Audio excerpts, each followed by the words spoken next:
అండి ఇప్పుడు మనకు లాస్ట్ పీరియడ్ అని అనుకుంటున్నాను. మరి ఇంకొకటి, ఇప్పుడు మనము గణపతిని పంపించినాము, గంగలో వేసేసాము, తల్లిని చేరుకున్నాడు కైలాసంలో అని మన ఒక నమ్మకం. మరి ఇప్పుడు రెండవది, మరి దుర్గామాతను కూడా వేయడానికి మరి ఆమెను కొలువు తీర్చినాము. ప్రతి మండపంలో ఇప్పుడు ఎంతో దేదీప్యమానంగా ఆమె కొలువు తీరి పూజలు అందుకోవడానికి సిద్ధంగా ఉంది.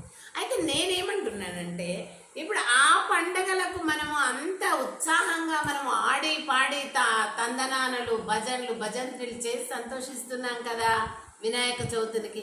మరి ఆ లడ్డు పోటీల మీద లక్షల్లో పెట్టి బాలపూరి లడ్డు అంటే ఇక అసలు తిరిగే ఉండదు. మరి ఖైరతాబాద్ వినాయకుడు అంటే అంతకు మించిన వినాయకుడు ఎక్కడ లేడు అనేది. మరి ఈ విధంగా పోటీపడి ఎత్తుకు పై ఎత్తు, పోటీకి పై పోటీ ఈ రకంగా చేస్తున్నాం. కానీ ఆ లక్షలు పెడితేనే ఎవరు ఎక్కువ లక్షలు పెట్టి కొనుక్కుంటారో వాళ్ళకే నేను చల్లగా చూస్తా అని వినాయకుడు అనలేదు. మరి ఖైరతాబాదు ఆ యొక్క వినాయకుడిని అంతెత్తున చేస్తేనే ఆ చేసిన వాళ్ళని చల్లగా చూస్తా అనలేడు ఆయన.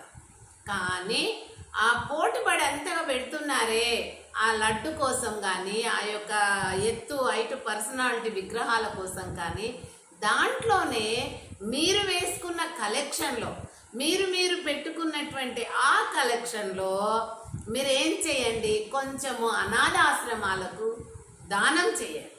అనాథాశ్రమాలు కూడా నడిపిస్తున్నారు కదా, ఆ నడిపించే వాళ్ళు కూడా సరి అయిన రీతిగా నడిపిస్తున్నారా లేదా అని చూసుకొని, పేదవాళ్ళు మరి దిక్కుండి కూడా దిక్కులేని వాళ్ళలాగా కూడా వేస్తున్నారు కొడుకులు కోడళ్ళు, మనం ఇందాక చెప్పుకున్నాం. అలాంటి వాళ్ళ దుస్థితిని మీరు ఒక పండగ వాతావరణంలో మనం చేసుకుంటున్నటువంటి ఈ పండగలు ఇంత సంతోషంగా మనం ఉంటే వాళ్ళు బాధపడతారు కదా. వెనకటి కంటే బట్ట గూడు గుడ్డ కష్టం ఉండింది, కానీ ఇప్పుడైతే మనకు సర్కార్ అన్ని ఇస్తుంది. బతుకమ్మల చీరలు ఇచ్చే, ఇక రేషన్ ఇచ్చే, మరి ఆసరా పథకాలు ఇచ్చే, అన్ని ఇచ్చినా కూడా వాళ్ళు గుంజుకొని తింటున్నారు, కొడుకులు కోడళ్ళు కొడుతున్నారు. అందరు కాదండి, కొందరు. ఆ కొందరు కూడా ఎప్పుడైతే వారి మనసును వడబట్టుకొని ఫిల్టర్ చేసుకొని వారు శుద్ధి కలిగి, ఆ యొక్క మనసు శుద్ధీకరింపబడినప్పుడే ఆ ఇల్లు కానీ అది కానీ శుద్ధీకరింపబడినట్టు, ఆ పెద్ద మనుషుల యొక్క దీవెనలు పొందినప్పుడే దేవతలు కూడా మీకు దీవెనలు అనుగ్రహిస్తారు. కాబట్టి మనం చేస్తున్నటువంటి ఈ పండుగలల్లో ఆ సందా కలెక్షన్లో ఆ దేవతా దేవీలకు, గణపతులకు, మరి దుర్గమ్మలకు వీళ్ళందరికీ ఇచ్చిన పాటు మనం అనాథ ఆశ్రమాలకు కూడా కొంచెం ఇస్తే ఆ ఆశీర్వాదం, ఆ దీవెనలు కూడా మనం పొందుకోవచ్చండి. కాబట్టి